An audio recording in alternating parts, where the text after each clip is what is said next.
വചനോത്സവ online തിരുമുഖ ആരാധനയിലേക്ക് ഇന്ന് ദിവസം രാത്രിയിൽ വിശ്രമിക്കാൻ പോകുന്നതിന് മുമ്പായിട്ട് നമുക്ക് പ്രവേശിക്കാം. ഈശോയുടെ തിരുമുഖത്തെയും ഈശോയുടെ നാവിൽ നിന്ന് വന്ന ഓരോ വചനങ്ങളെയും സ്നേഹിച്ചുകൊണ്ട് ദൈവം നൽകിയ എല്ലാ അനുഗ്രഹങ്ങൾക്കും നമുക്ക് നന്ദി പറയാം. ജോബിൻ്റെ പുസ്തകം 1-ാമത്തെ അധ്യായം 21 മുതലുള്ള വാക്യങ്ങളിൽ ഇപ്രകാരം നമ്മൾ വായിക്കും. സാഷ്ടാംഗം വീണ് നമസ്കരിച്ച് അവൻ പറഞ്ഞു, അമ്മയുടെ ഉദരത്തിൽ നിന്ന് നഗ്നനായി ഞാൻ വന്നു, നഗ്നനായി തന്നെ ഞാൻ പിൻവാങ്ങും. കർത്താവ് തന്നു, കർത്താവ് എടുത്തു, കർത്താവിൻ്റെ നാമം മഹത്വപ്പെടുത്തട്ടെ. ഇതുകൊണ്ടൊന്നും ജോബ് പാപം ചെയ്യുകയോ ദൈവത്തെ പഴിക്കുകയോ ചെയ്തില്ല. സ്നേഹം നിറഞ്ഞവരെ, ജോബിൻ്റെ ജീവിതത്തിൽ വലിയ സഹനങ്ങൾ വന്ന് നിറയുകയാണ്.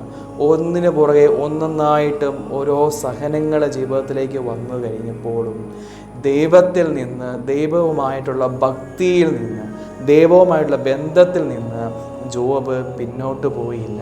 പരിപൂർണമായിട്ടും ജോബ് ദൈവത്തിൽ ആശ്രയിച്ചു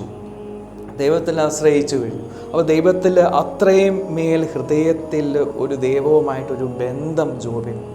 സ്നേഹം നിറഞ്ഞവരെ, നമ്മുടെ അനുദിന ജീവിതത്തിൽ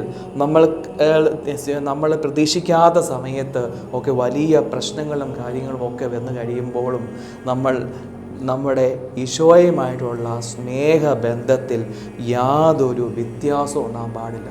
ദൈവവുമായിട്ടുള്ള ആ ഭക്തിയിൽ, ദൈവഭക്തൻ എന്ന നിലയിലുള്ള ജീവിതത്തിൽ നിന്ന് ഒരിക്കലും നമ്മൾ പിന്നോട്ട് പോകാൻ പാടില്ല.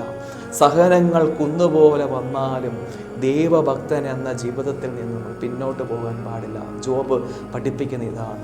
സ്നേഹം നിറഞ്ഞവരെ, വിശുദ്ധ കുർബാനയിൽ ഈശോ ജീവിക്കുന്നുണ്ട് വ്യക്തിയായിട്ട്. ഈശോ എല്ലാം അറിയുന്നുണ്ട്, കാണുന്നുണ്ട്.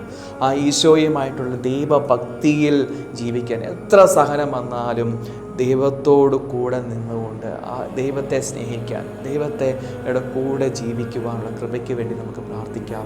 ഒരു കാലത്തിൻ്റെ ഇരടിയോട് ചേർന്നുകൊണ്ട് സഹനങ്ങളുടെ സാഹചര്യങ്ങളിൽ ദൈവഭക്തിയിൽ നിന്ന് പിന്നോട്ട് പോകാതിരിക്കാനുള്ള കൃപയ്ക്ക് വേണ്ടി നമുക്ക് പ്രാർത്ഥിക്കാം.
ഇന്നേ ദിവസം നമ്മൾ സ്നേഹിക്കുവാൻ തിരഞ്ഞെടുക്കുന്ന വചനം ഇതാണ്. വിശുദ്ധ മത്തായി എഴുതിയ സുവിശേഷം 6-ാമത്തെ അധ്യായം 21-ാമത്തെ വാക്യം.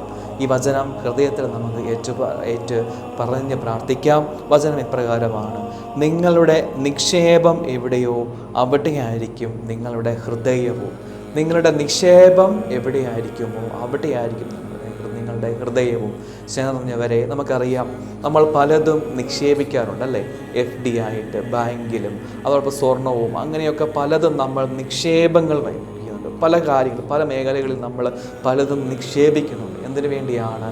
നമ്മുടെ ഭാവിയിലുള്ള ജീവിതത്തെ കൂടുതൽ സുരക്ഷിതമാക്കുവാൻ വേണ്ടി, സുഗമമായിട്ട് മുന്നോട്ട് പോകാൻ വേണ്ടി നമ്മൾ നിക്ഷേപിക്കാറുണ്ട്.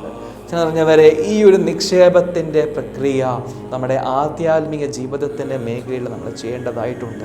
അത് എത്രമാത്രം നമ്മുടെ ജീവിതത്തിൽ ചെയ്യുന്നുണ്ട്? എന്തൊക്കെയാണ് നിക്ഷേപങ്ങൾ? മറ്റുള്ളവരെ സ്നേഹിക്കുന്നത്, മറ്റുള്ളവർ നമ്മളെ ഉപദ്രവിക്കുമ്പോൾ ക്ഷമിക്കുന്നത്, കരുണ കാണിക്കുന്നത്, വചനം വായിച്ച് പഠിക്കുന്നത്, ജീവിക്കുന്നത്, സുഹൃദേവൻ ചൊല്ലിക്കൊണ്ട് നടക്കുന്നത്, വിശുദ്ധ കുർബാനയിൽ സംബന്ധിക്കുന്നത്, നമ്മൾ ഒരുമിച്ച് കുടുംബത്തിലിരുന്ന് കുടുംബ പ്രാർത്ഥന ചൊല്ലുന്നത്, മുതിർന്നവരെ ബഹുമാനിക്കുന്നത്, അങ്ങനെ ഒത്തിരിയേറെ കാര്യങ്ങൾ നിക്ഷേപങ്ങളാണ്. ഈ നിക്ഷേപങ്ങൾ നമ്മൾ ചെയ്യണം. ഈ നിക്ഷേപങ്ങൾ ചെയ്യുമ്പോഴാണ് ഇങ്ങനെയുള്ള നിക്ഷേപങ്ങൾ ചെയ്യുമ്പോഴാണ് നമ്മുടെ ഹൃദയം ദൈവത്തിലായിരിക്കുക. സ്നേഹം നിറഞ്ഞവരെ, ഈ സ്വർഗം സ്വന്തമാക്കാൻ വേണ്ടി നിക്ഷേപങ്ങൾ ചെയ്യും എന്നുള്ള ഒരു തീരുമാനം നാളത്തെ പ്രവൃത്തിയായിട്ട് ചെയ്യാം. രാവിലെ എഴുന്നേൽക്കുമ്പോൾ മുതൽ സ്വർഗം സ്വന്തമാക്കാൻ വേണ്ടിയുള്ള നിക്ഷേപങ്ങൾ ചെയ്യും എന്ന് തീരുമാനമെടുക്കാം. നമ്മൾ സ്നേഹിക്കേണ്ട വചനം ഇതാണ്: നിങ്ങളുടെ നിക്ഷേപം എവിടെയോ അവിടെയായിരിക്കും നിങ്ങളുടെ ഹൃദയവും. ഈ കൃപയ്ക്ക് വേണ്ടി ഈശോയുടെ ആശീർവാദം സ്വീകരിച്ചുകൊണ്ട് നമുക്ക് പ്രാർത്ഥിക്കാം. പരിശുദ്ധ